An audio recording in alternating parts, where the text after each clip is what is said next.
Bienvenidos a Economía en Breve número 248, en el que comentaremos lo más relevante del acontecer económico. La semana pasada les comentaba los cambios que este año haría el programa con el reto de hacerlo financieramente sustentable para que se mantenga 100% independiente y dedicado a sus suscriptores. A partir del programa 251, que Dios mediante saldrá el primer fin de semana de febrero, Economía en Breve dejará de estar abierto a todo público en YouTube y se enviará la liga solo a sus suscriptores, abriéndolo a todo público 2 semanas después de su emisión. Hay dos tipos de suscripciones: la básica, con un precio de 400 pesos al mes, y la generosa, con un precio de 800 pesos al mes, que les permitirá, por cierto, a estos suscriptores compartir la liga del programa con otras 3 personas. Para suscribirse al programa basta que me manden un correo al que ya conocen y pueden ver aquí, indicando 3 cosas: el correo al que quieren que les mande la liga del programa, un nombre de usuario con el que quieran que los identifique y, si quieren, la suscripción básica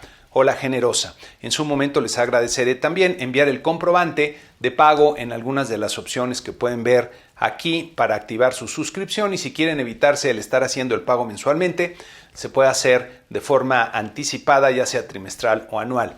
Si necesitan factura, por favor indíquenlo así y me mandan los datos para la facturación. Agradezco, por cierto, a los primeros suscriptores que ya tengo para el programa desde esta semana, y recuerden que tienen de aquí a febrero para mandarme sus suscripciones.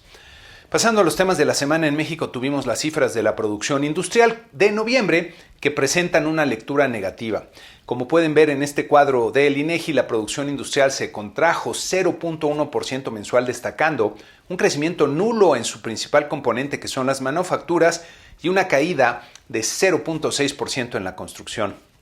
En esta gráfica pueden ver la evolución reciente del nivel de la producción industrial, que en noviembre se encontraba todavía 3% por debajo del nivel de noviembre de hace 2 años, recordando que esta comparación es más útil para saber dónde nos encontramos después de los momentos más agudos de la pandemia. En esta otra gráfica pueden ver la evolución del indicador en un periodo más largo de tiempo, donde se observa que estamos en niveles parecidos a los que había en el 2011, pero lo más preocupante es el cambio de tendencia en la actividad industrial, que en los últimos meses se ha estancado. Si vemos espacios más grandes de tiempo, se observan 3 momentos aquí ilustrados por las flechas, con las que podemos ver que luego de venir creciendo de forma clara del 2011 al 15, viene un periodo de estancamiento entre mediados del 2015 y mediados del 2018, y a partir de entonces hay una clara tendencia descendente en la producción industrial, que nos deja ver que, independientemente de la pandemia, algo no está funcionando bien. Si vemos las manufacturas en el mismo periodo, observamos que se ha detenido la expansión que presentaban, en parte por los problemas particulares por los que atraviesa la industria automotriz con la falta de chips. Pero es la evolución de la construcción la que resulta más preocupante, ya que la tendencia descendente que nos muestra refleja la caída en la inversión, que a su vez presagia un menor crecimiento de la economía en el futuro. Esta semana también se publicaron las cifras de la inversión fija bruta del mes de octubre, que pueden ver en este cuadro del INEGI, en el que destaca un crecimiento nulo en la inversión total como resultado de una expansión de 2.8% mensual en la inversión en maquinaria y equipo, que fue contrarrestado por una contracción de 0.6% en la inversión en construcción, especialmente en la no residencial, que se contrajo 1%. En esta gráfica puede verse que la inversión se ha frenado luego del rebote natural de la interrupción de actividades en el 2020, alcanzando niveles como los que había en 2011, sin lograr revertir la tendencia a la baja iniciada a mediados del 2018. La inversión en maquinaria y equipo se ha recuperado mejor, aunque también presenta una tendencia de baja iniciada a mediados del 2018. La tendencia más preocupante es la que vemos aquí en la inversión en construcción no residencial, que se refiere a proyectos más grandes y de mayor impacto sobre el potencial de crecimiento del país, como pueden ser desde edificios de oficinas y centros comerciales hasta proyectos de infraestructura como parques industriales, carreteras, puertos, presas y plantas generadoras de energía. Si partimos la tendencia en 2 periodos, vemos que la tasa de caída, que venía desde el 2012, se acelera un poco a partir de mediados del 2018, aún sin considerar la pandemia. Miren, para encontrar las soluciones a los problemas que tenemos, sirve mucho hacer las preguntas adecuadas para ver las cosas desde diferentes puntos de vista y con la luz apropiada. Preguntarnos en el país por qué la inversión sigue en declive es especialmente importante para evitar que el futuro se nos escape de las manos. Las cifras muestran un cambio bastante visible a partir de la segunda mitad del 2018, que coincide con el cambio de administración. ¿No sería ya momento de preguntarnos si las ideas que se están tratando de instrumentar en esta administración, que va a la mitad de su mandato, están produciendo verdaderamente los resultados que esperaba o son diferentes a lo que se desea? Una de las características del presidente López Obrador es su gran voluntad para empujar su visión del país que quiere conseguir, y lo vemos tratando de transformar la realidad con sus ideas que desde la presidencia de la República puede impulsar con mayor poder que la gran mayoría de los ciudadanos. Pero por otro lado hay muchas voces, incluida la de un servidor, que percibimos que estas ideas no están produciendo los resultados que se esperaban y deseaban, y más bien nos están encaminando a mayores problemas. ¿No sería bueno que el presidente se sentara de verdad a reflexionar sobre sus ideas para contrastarlas con los resultados y escuchar los argumentos de los que dicen que podríamos estar mucho mejor en el país con un curso de acción diferente? Me parece que ya es tiempo de que el presidente de verdad se pregunte si puede estar equivocado y si sus ideas están causando más daño que beneficio, por lo menos que se tome el tiempo de explicar con argumentos genuinos no solo a dónde quiere llegar, sino por qué piensa que con sus acciones vamos a llegar ahí. Por ejemplo, esta idea de exigirle al INE realizar la consulta de revocación de mandato que quiere el presidente, pero sin otorgarle los recursos financieros para hacerlo. Como ciudadano me preocupa enormemente que se esté atacando a la institución responsable de los procesos que aseguran la democracia en el país y que le digan lo que tiene que hacer cuando es una institución autónoma. Si de verdad el gobierno piensa que el ejercicio de revocación de mandato es importante, ¿por qué no darle al INE los recursos que necesita para realizarlo como es debido y que puedan participar todos los ciudadanos del país si hace falta?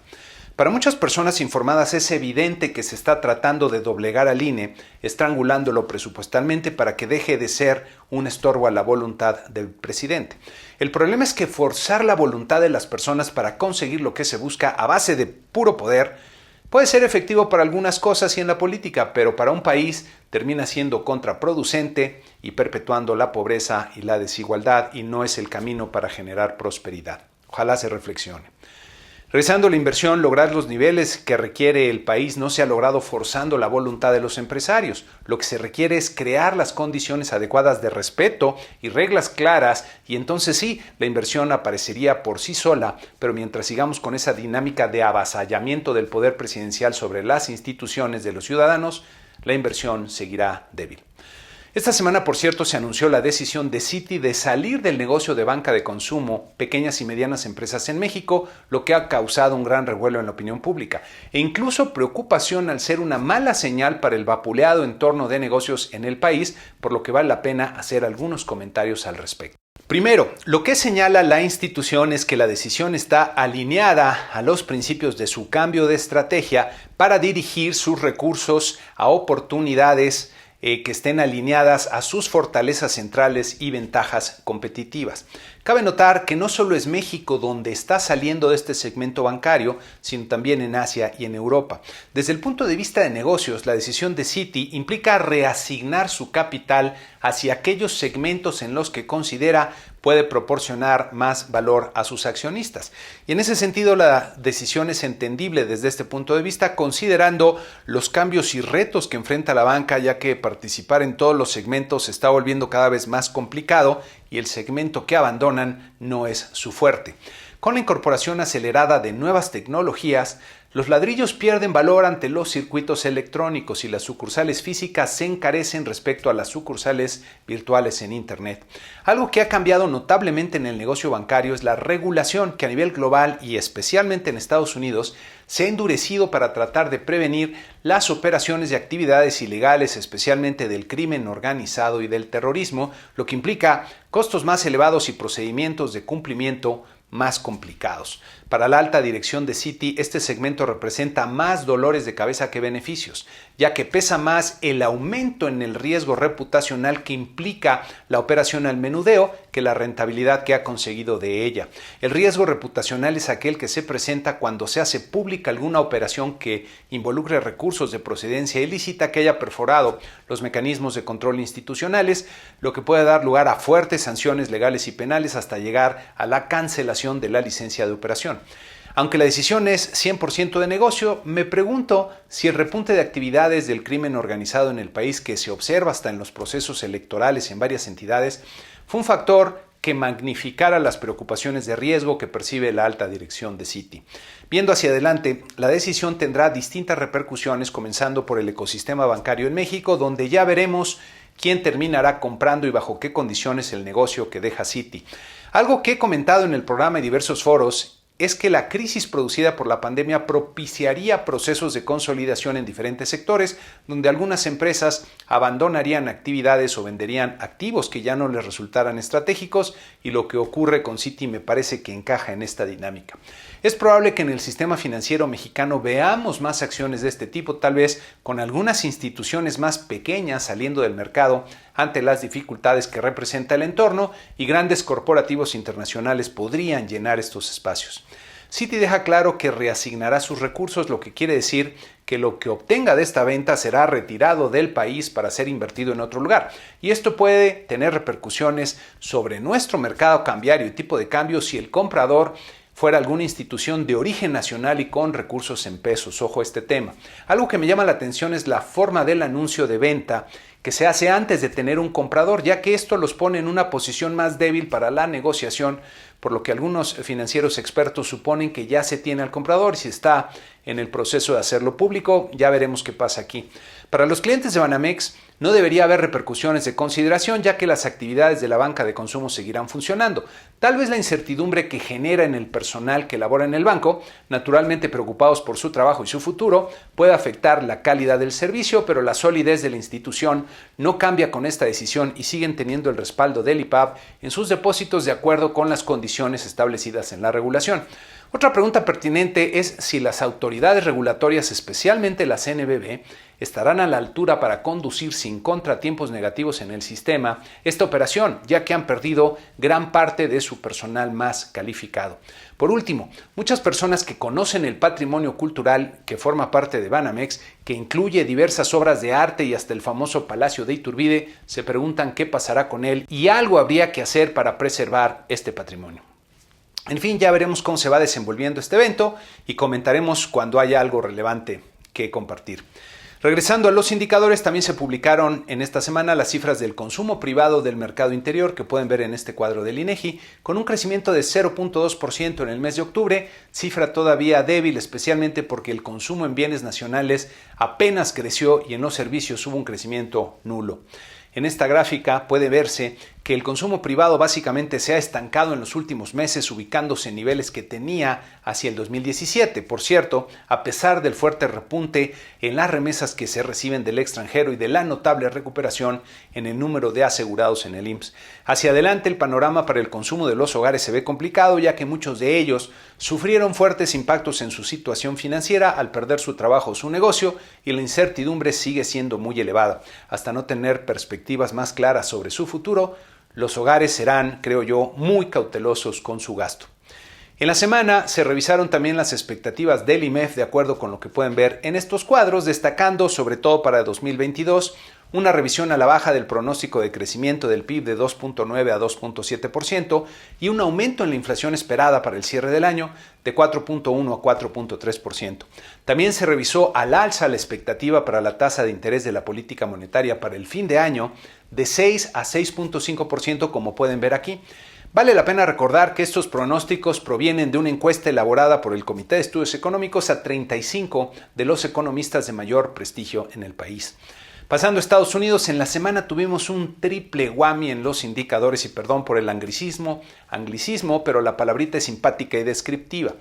Primero, la inflación al consumidor volvió a quedar por arriba de lo esperado en diciembre, 0.5 contra 0.4%, alcanzando una lectura anual de 7%, que como pueden ver en esta gráfica es la mayor inflación en 3 décadas, algo que la mayoría de la población nunca había visto. Excluyendo alimentos y energía, el llamado core de la inflación alcanzó una lectura anual de 5.5%, manteniendo todavía una marcada tendencia al alza como se ve aquí. En su comparecencia ante el Senado de esta semana, el presidente del Fed, Jerome Powell, continuó con el proceso de explicación a los mercados de que la Reserva Federal se prepara para actuar con la debida determinación, adoptando, por cierto, un nuevo mantra, que subir las tasas de interés no dañará a la economía. Me parece que llegamos a ese momento indeseable en el que los bancos centrales tienen que decidir entre enfrentar el peor de los males, que siempre es la inflación, pero es difícil que la economía no sufra en el corto plazo cuando los bancos centrales pasan a la acción hacia una política menos laxa. Y la economía de Estados Unidos está mandando algunas señales que sugieren que no está en la mejor forma en la actividad económica. Por un lado, las ventas minoristas presentaron una fuerte sorpresa negativa en diciembre cuando, en lugar de quedar sin cambio como se esperaba en el promedio del mercado, registraron una contracción de 1.9% en el mes, aunque como ven en esta gráfica, todavía están muy por arriba de su tendencia gracias a los estímulos del gobierno en meses pasados. Por otro lado, la producción industrial se contrajo 0.1% en diciembre cuando se anticipaba un crecimiento de 0.3% en los mercados, aunque como se aprecia en la gráfica, todavía se percibe dentro de la tendencia de recuperación. La utilización de la capacidad instalada en la industria bajó a 76.5% cuando se preveía aumentaría a 77%. Para la semana que inicia tendremos poca información económica relevante, destacando en México las ventas adelantadas del indicador oportuno de la actividad económica y la encuesta nacional de ocupación y empleo del INEGI, todos de diciembre, pero también la encuesta de Citibanamex de expectativas económicas, que por cierto es otra de las instituciones relevantes que habrá que preservar. En Estados Unidos pues no va a haber indicadores relevantes a destacar. Para la sección Da Vinci de esta semana, les comparto con gusto una reflexión que estoy puliendo para mi libro, que probablemente no sea nueva, pero que no he encontrado por ningún lado. La humanidad avanza conforme se acumula conocimiento útil, y el conocimiento útil es lo que queda en un proceso de selección natural donde las ideas compiten y pelean entre sí, quedando solo las mejores. Tenemos que darnos cuenta que aunque las ideas definen buena parte de quiénes somos como personas y como grupos sociales, los seres humanos estamos por arriba de las ideas porque tenemos la capacidad de crearlas, modificarlas, aceptarlas o rechazarlas. Entendiendo bien esta gran capacidad del ser humano, es mucho más inteligente enviar a nuestras ideas a la guerra que a personas de carne y hueso. Es mucho más útil y productivo pelear con argumentos para destrozar las ideas que pelear con armas para destrozarnos entre nosotros. No digo que sea fácil, porque de hecho tiene su truco, pero el progreso personal y social ocurre cuando comprendemos que podemos avanzar más rápido hacia objetivos importantes cuando mejoramos las ideas que están detrás del sistema operativo de nuestro comportamiento. Y lo mejor de todo es que ya hay una gran cantidad de ideas valiosas producidas por mentes brillantes a lo largo de la historia que están a disposición de los que quieran buscarlas. Y con esto concluimos este programa número 248 con la invitación a que si el comentario les gustó, le den like y lo compartan entre aquellos a los que puede serles de utilidad. Si tienen algún comentario o sugerencia, lo pongan en las redes sociales donde subo el programa y desde luego suscribirse, como les comentaba al principio, para seguir recibiendo el programa de forma oportuna a partir del mes de febrero. Muchas gracias y que tengan una excelente semana.